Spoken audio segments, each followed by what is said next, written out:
네, 시작하겠습니다. 안녕하세요. 네. 자, 네, 오늘 이제 수업은, 지난번과 같이 한, 한 시간 정도? 한 시간이나 더 걸릴지 모르겠어요. 제가 조금, 몇 가지 조금 유니티에 관련된 거를 좀 소개를 하고, 그리고, 지금 오신 분들 위주로 해서, 어, 프로젝트에 관련된 좀 면담을 하고 또 봐서 비대면으로 참석하신 분들도 질의사항이 있으시면 글쎄요, 뭐 마이크를 써서 하셔도 되긴 되겠지만 막상 또 잘 진행이 될지는 잘 모르겠습니다. 아무튼 오늘은 프로젝트에 관련된 진행상 체크와 또 여러분들이 어, 그 뭔가 좀 잘 안 되는 게 있으면 제가 좀 봐드리는 걸로 하되, 제가 다 봐드릴 수 있을까는 잘 모르겠어요. 아무튼, 한번 해보도록 하겠습니다. 먼저 과제에 대해서, 어, 팀 프로젝트란에 여기 이 강의에 들어가 보시면은, 제가 일단은 기말 프로젝트 제출란을 올렸는데요. 제가 오늘 프로젝트를 진행하면서 조금 이게 수정될 수도 있어요. 일단은 요거는 수정된 사항은 좀 같이 해보도록 하겠습니다. 자, 먼저 제가 오늘 유니티에 대해서 조금 팁을 더 알려드리는 그거를 갖도록 하겠습니다. 제 블로그로 좀 들어오시면요. 제 블로그는 네이버를 통해서 들어오실 수가 있고, 이 전체 보기를 통해서 음, 프리팹에 대해서 아니다. 프로젝트 병합에 대해서 좀 얘기 좀 하도록 하겠습니다. 네, 여기까지만 조금 같이 보시면서 얘기를 해보시죠. 네, 사실 여러분들이 이제 전반부에 저랑 같이 로봇 아음도 설계해보고 그 후반부에는 이동 로봇을 이제 만들어봤는데 사실은 이 각각 프로젝트를 통해서 프로젝트가 진행된 건데 이제 한 프로젝트에서 씬을 병합하거나 씬을 분리하거나 하는 거는 붙여 복사 넣기를 하거나 또는 오브젝트를 붙여 복사 넣기를 하고 또는 프리팹으로 만들어서 프리팹을 통해서 이제 클론을 양산할 수도 있어요. 근데 만약에 프로젝트가 다른 경우에는 다른 프로젝트에는 오브젝트나 프리셋이나 또는 씬을 가져오는 방법이 필요하게 되겠죠. 그래서 여러분이 전반부에서 만드는 그런 로봇 바을 후반부에서 만든 이동 로봇의 플랫폼에다가 올린다든가 이렇게 하려면은 각각 생성된 프로젝트에서 구현된 전체의 음, 프로젝트를 이렇게 임포트해서 병합하는 문제가 생깁니다. 그래서 이름을 제가 뭐라고 불렸냐면은 프로젝트 병합이라고 붙였어요. 그래서 포커스가 안 되는데 우리가 좀 맞추면 보일 것 같은데 뭐 그냥 여러분들 모니터 화면을 본다 가정하고 그냥 바로 가도록 하겠습니다. 조금 맞추고 할까요? 네, 저거 잘 안 보시죠? 네, 개인 화면 다 보시죠? 그래서 먼저 프로젝트의 씬을 복사 붙여넣기 하는 방법도 있지만 서로 다른 프로젝트에서 씬을 옮기는 방법은 이제 옮기려는 씬을 먼저 패키지로 묶어가지고 엑스포트로 한다는 개념이 있어요. 그래서 이제 엑스포트와 임포트의 개념을 이제 사용하게 되는데 요거를 여러분이 실습을 하시면서 해보셔도 좋고 제 설명을 한번 쫙 듣고 여러분들이 한번 만든 걸 가지고 익스포트를 한번 시켜보시기 바라겠습니다. 먼저 익스포트를 해서 또 다른 프로젝트를 생성해 가지고 임포트하는 방법인데요. 이 방법을 한번 설명해 보도록 하겠습니다. 먼저 대상 프로젝트는 우리가 마지막 만든 프로젝트를 대상 프로젝트로 저는 삼았어요. 그래서 여러분들도 지금 최종적으로 완성된 프로젝트를 대상으로 해가지고 이제 만드는 방법이 우리 오브젝트 씬으로 가셔가지고 씬 폴드로 가셔가지고 내가 익스포트 하려는 씬을 선택을 하고요. 오른 버튼을 누르면 팝업 창이 하나 뜨는데 뭐가 뜨냐면 익스포트 패키지라고 뜹니다. 따라해 보실래요? 익스포트 패키지. 예, 익스포트 패키지를 누르시면은 다시 커스터머라는 게 뜰 겁니다. 그래서 커스터머까지 뜨게 되면은 팝업 창이 하나 생기는데요. 어떤 팝업 창이 생기냐면은 다음과 같은 씬에 관련된 모든 프로젝트 폴더, materials, asset, supply, 스크립. 우리가 만든 모든 이거에 관련된 정보들이죠. 스크립은 관련된 C# 폴더, 그렇죠? 그 다음에 스프라이트는 우리가 만든 특정 뭐 여러 가지 그 속성들이고, 머티리얼도 뭐 우리가 만들었었고, 뭐 여러 가지 팩도 만들었어요. 팩, 프리팩이라고 해가지고 팩도 만들고, 휠 같은 거 만들 때는 휠팩을 쓰지 않았습니까? 그런 것들에 관련된 모든 거기에 필요한 자원들이 모여 있어요. 그 모여 있는 것 전체를 묶을 거냐 패키지로 하고 물어보는 것입니다. 그래서 체크박스로 이제 선택을 할 수도 있고, 아 이거 내가 다 묶어버리겠다 그러면 다 묶을 수도 있는 거예요. 이렇게 묶어가지고 마지막 무슨 버튼을 누른다고요? 무슨 버튼을 누르냐면은 엑스포트라는 버튼을 누르게 되면은 생성이 되는데요. 놀랍게도 놀랍게도 물론 이제 또, 그 다음 참, 뭐, 설명을 드리고 따라서 이걸 한번 해보시고요. 이름을 또 지으라고 합니다. 그래서 이름도, 적당한 이름으로, 자기가 구분할 수 있는 그런 이름을 하나 만들어가지고, 이름을 지어서, 그리고 이제 저장을 누르게 되면은 패키지가 형성되는데, 깜짝 놀랐어요. 저도 처음 만들어 봤거든요. 패키지 사이즈가 173K밖에 안 돼요. 너무 작아. 아마 텍스트 명령밖에 없나 봐. 예? 우리가 그동안 프로젝트 제가 다운받아가지고 프로젝트 폴더 전체를 압축 파일을 묶으니까 막 1.5기가에서 2기가 그러지 않았습니까? 그리고 그거는 제가 또 구글 드라이브에다가 직접 드릴 수가 없어서 구글 드라이브로 올려가지고 링크 받고 여러분 또 다운받고 압축 풀고 뭐 이러는 과정에서 어마어마한 그 시간이 오래 걸렸는데 패키지로 얘를 저장하고 보니까 둘가 몇 K라고요?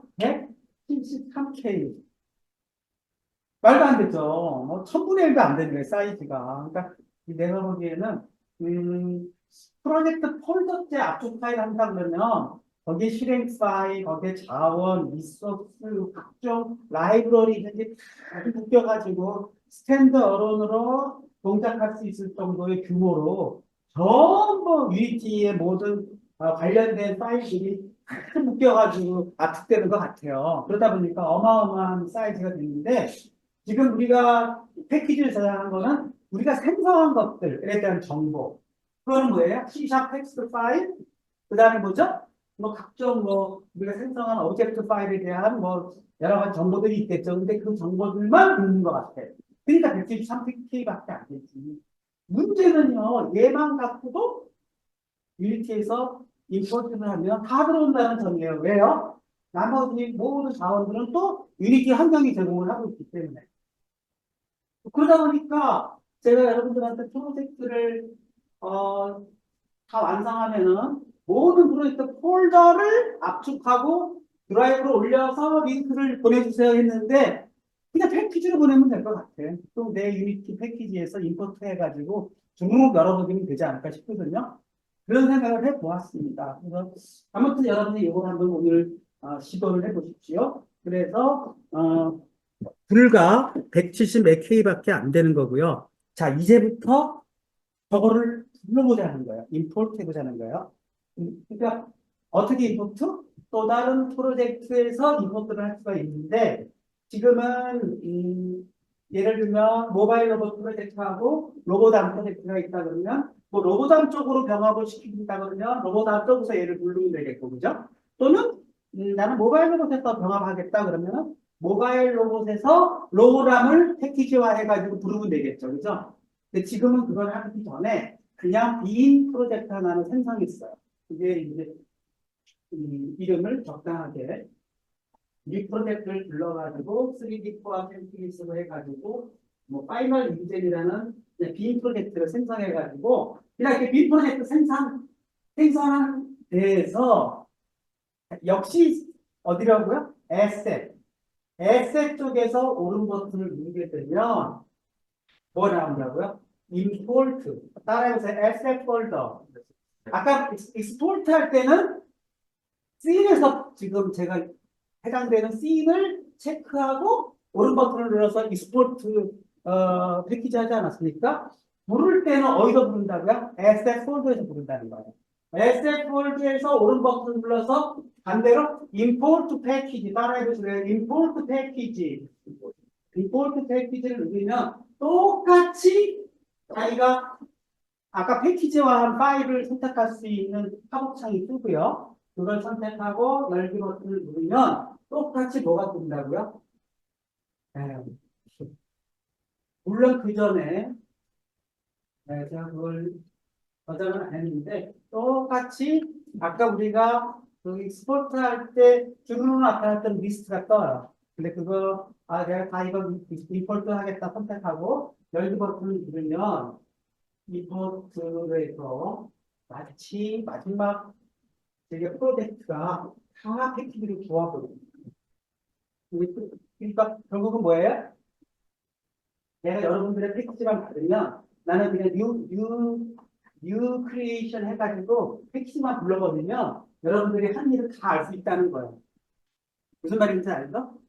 이제 패키지라는 거는 결국은 내가 한 프로젝트를 뭐 에세스토어에다 판매할 수도 있고 내 패키지 팔겠다. 내 고생고생해서 만들고 그냥 줄 수는 없다. 판매할 수도 있는 거죠.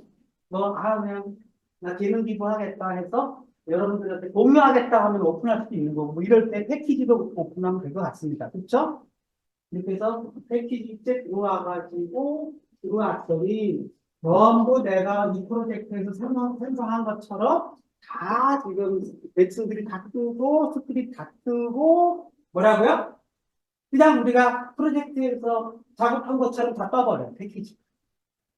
다 풀린다는 거예요. 그러니까 그렇게 해서 실행해 보면 똑같이 로봇도 동작하고 다 되는 거를 확인해 볼 수가 있습니다. 그래서 뭐 짧게 설명을 했는데 아무튼 여러분들이 요 패키지 만들기, 익스포트 만들기를 한번 해보심으로써 이제 물론 여러분들이 프로젝트를 수행하면서 그냥 나는 모바일 로봇 위에다가 로봇 하나하나 더 붙였다. 이런 거 필요 없다. 그러면 그렇게 하셔도 좋고 아니다. 내가 아까 해라.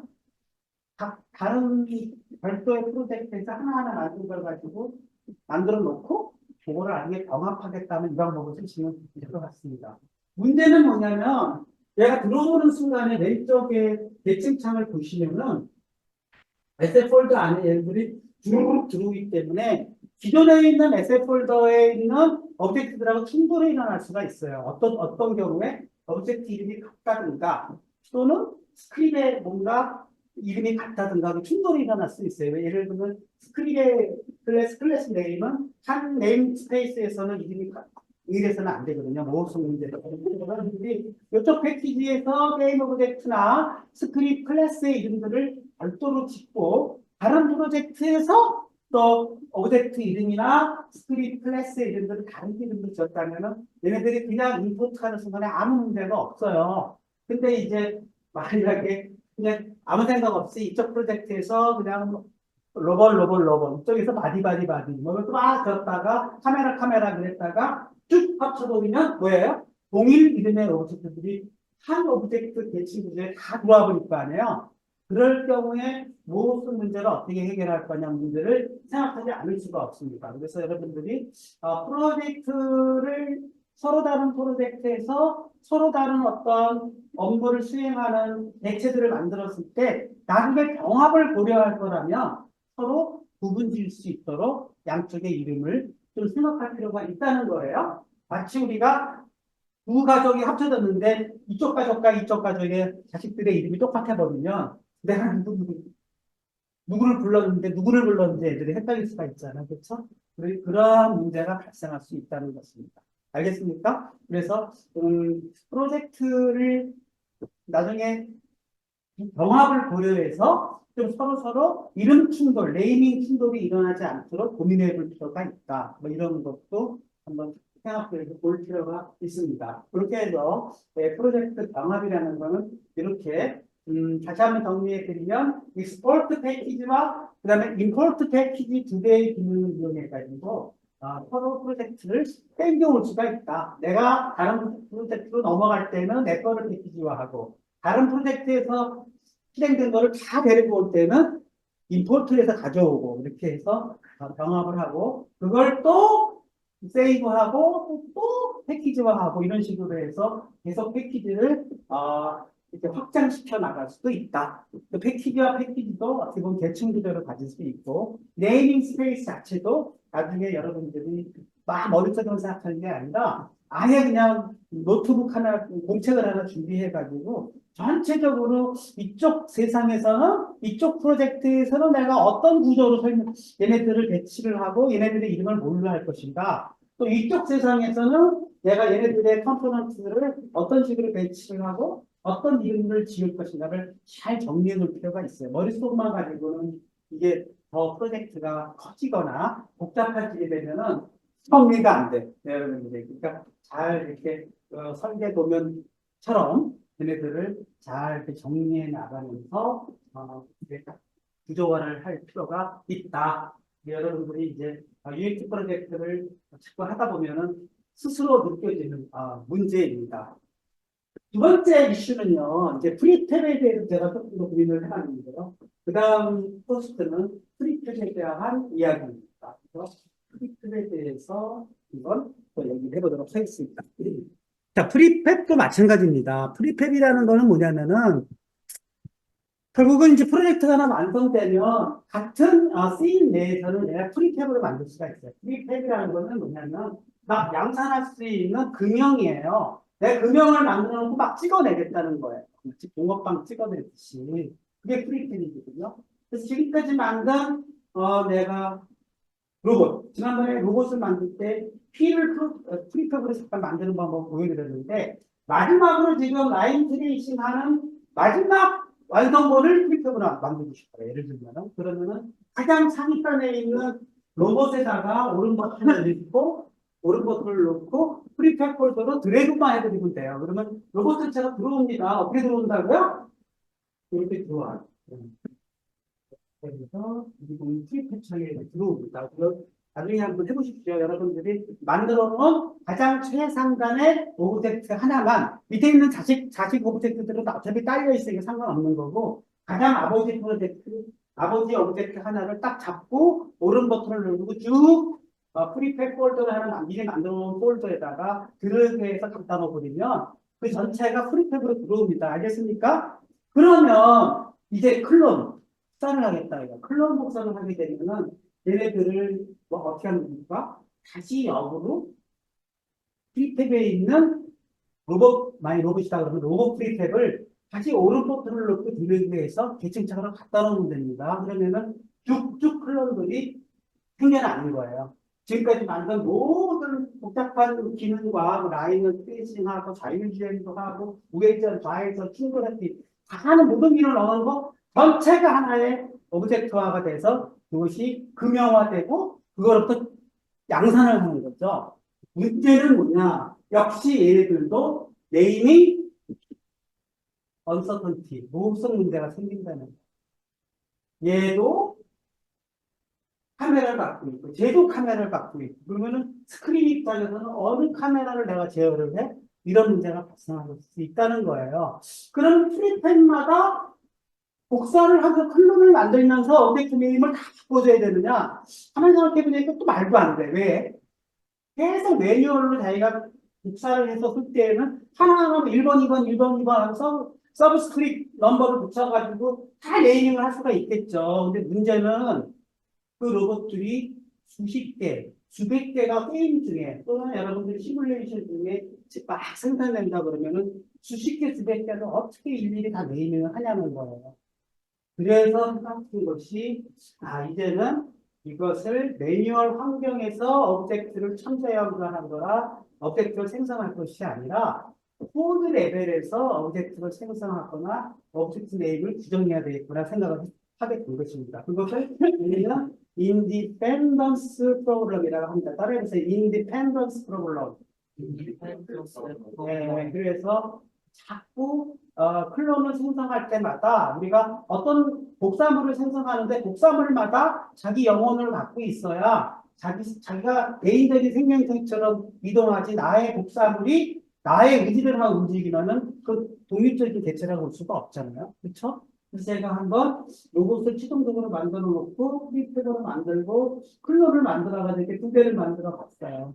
두 개를 만들어 봤더니 아닌 게 아니라 자율주행을 딱 시켰더니 두 번째 놈은 자기가 자율주행하는 것이 아니라 마더 첫 번째 원본을 따라 움직일 뿐이더라고요.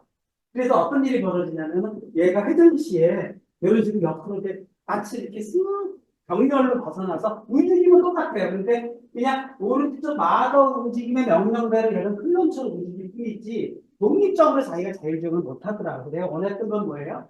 얘를 한 대, 두 대, 네 대 만들어서 각자가 자율주행하기를 원했는데 마치 실제 라인을 탐지하고 조정하는 거는 원본 로봇만 하는 거고 클론 로봇들은 그냥 흉내만 이렇게 내는 마치 섀도우 모션을 하는 이런 모양이 됐었습니다. 그래서 이 문제를 해결하기 위해서는 일일이 스크립트 그 원본들을 쳐다보고 카메라를 별도 수정하고 트랙 감지를 하는 것을 예리 자율주행할 수 있도록 하고 경우에 따라서는 로봇 스티리얼 해주는 스크립트, 로봇 라인 트레이싱 해주는 스크립트 별도로 만들어주고 막 이래가지고 별도로 그 오브젝트들을 관리해 주도록 만들어야만 되겠더라고요. 그러니까 그렇다면은 그 프로그램조차도 아까 얘기한 인디펜던스 프로블럼이 해결이 안 된 거더라고요. 그래서 우리가 프리팹을 통해서 자기 오브젝트를 복사하거나 또는 서로 다른 프로젝트를 통해서 병합할 때 인디펜던스 프로블럼을 고려하지 않고 프로그램을 짜다가는 프로그램을 확장한다든가 복사해가지고 막 양산한다든가 할 때 문제가 발생할 수 있다라 하는 문제를 제가 오늘 제기만 하고 자, 이 문제를 해결하기 위해서 어떻게 해야 되느냐는 부분은 제가 아직은 조금 더도 이제 원리를 쓰고 지금까지 프로그램 짠 거를 하나하나 한줄한줄 검사해 가면서 그것이 모호성을 해결하기 위해서 내가 어떻게 해야 되는가 하는 부분들을 또 고민해야 할 부분입니다. 그래서 오늘은 이제 제가 여러분과 함께 유니티와 함께하는 로봇 시뮬레이션 이 과목을 하게 된 이유는 유니티라는 것 자체가 워낙 강력한 게임 엔진이고 그리고 이미 지금도 진화하고 있어요. 지금도 계속 사용자들의 요구사항, 개발자들의 요구사항을 받아들여서 계속 지금 버전 업데이트되고 있고 그리고 지금 얘네들의 그 강력한 그 라이브러리들 그리고 강력한 또 C샵이라는 이런 마이크로소프트의 지원을 받아서 강력한 랭귀지 툴하고 연동되기 때문에 아주 확장성이 뛰어나고 어떤 다른 시뮬레이션 도구보다 이걸 통해서 여러분들이 다양한 이번 시뮬레이션을 할 수 있는 그런 실습을 제가 한 학기 동안 열면서 여러분들에게 일부나마 소개할 수 있어서 저한테도 큰 기회였고 또 여러분도 이 과목을 통해서 내가 뭐 과목 하나 수강하려고 했는데 뭐 이상한 거 시켰다 그렇게 생각하지 마시고 이걸 통해서 내가 프로그래밍이라는 어떤 세계 그리고 이 시뮬레이션이라는 이런 3D 시뮬레이션이라는 이런 환경 도구 이런 걸 통해서 로봇 응용공학이라는 과목으로 벗어나서 확장성 있게 여러분들이 나름대로 어떤 직무나 또는 앞으로 굉장히 펼쳐지는 지금 인공지능, 로봇, 뭐 이런 디지털 전환 이런 세상에서 모든 기업들이 이렇게 가상 세계에서 시뮬레이션하고 또 데이터를 가지고 학습하고 또 로봇이나 자동화 기계를 통해서 이렇게 공장을 혁신하고 더 나아가서는 기업 전체의 환경까지도 이렇게 가상 환경화해가지고 그게 이제 디지털 트랜스포메이션, 디지털 전환이죠. 그래서 옛날에 기업들이 운영하는 세상 다 지금 바뀌고 있어요. 그래서 여러분들이 나는 뭐 프로그램하고 관계가 없다. 나는 뭐 이런 로봇하고 관계가 없다. 그렇다 하더라도 피할 수 없는 세상의 변화입니다. 그래서 여러분들이 그리고 또 저랑 같이 공부를 해보셔서 느끼셨겠지만 아주 뭐 다 오픈돼 있지 않습니까? 그래서 여러분들이 공부만 하겠다 하면은 뭐 당분간 크게 이거하고 돈을 크게 벌지 않는 한 1억 미만 정도, 연 수익 1억 미만이면은 다 수리를 적고 있지 않습니까? 그냥 써라. 그러니까, 그리고 또 학습 자료가 어마어마해요. 저도 다 공부해서 제가 독자적으로 뭐 학원도 안 다녔어요. 그냥 검색해가지고 키워드만 잘 찾아내면은 프로젝트 경합, 유니티, 이렇게 키워드가 치면 다 쏟아져 나오고, 뭐 여러분들이 저를 통해서 뭐 알아낼 수도 있지만 스스로가 이렇게 인터넷 교육 자료를 통해서 더 발전시켜 나갈 수 있는 기술이라고 생각합니다. 그리고 저도 저 나름대로 다음 학기에는 로스 로봇 오퍼레이팅 시스템하고 연동되는 이거 하고 제가 이번에 다루지 않았던 거는 이제 RDX라고 해가지고 헤드5를 일본에서 실제 로봇의 형상을 다 가져올 수 있어요.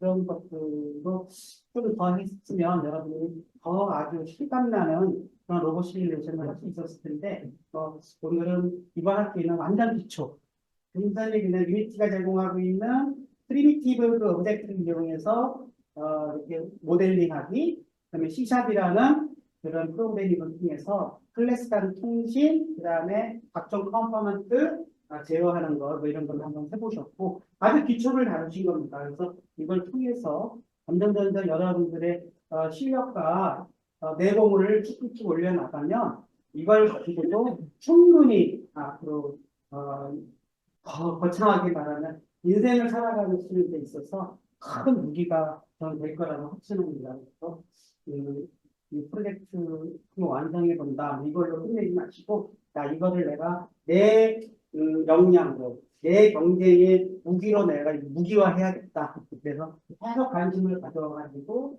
해 나가시고, 제 블로그 이제 안 닫혀요.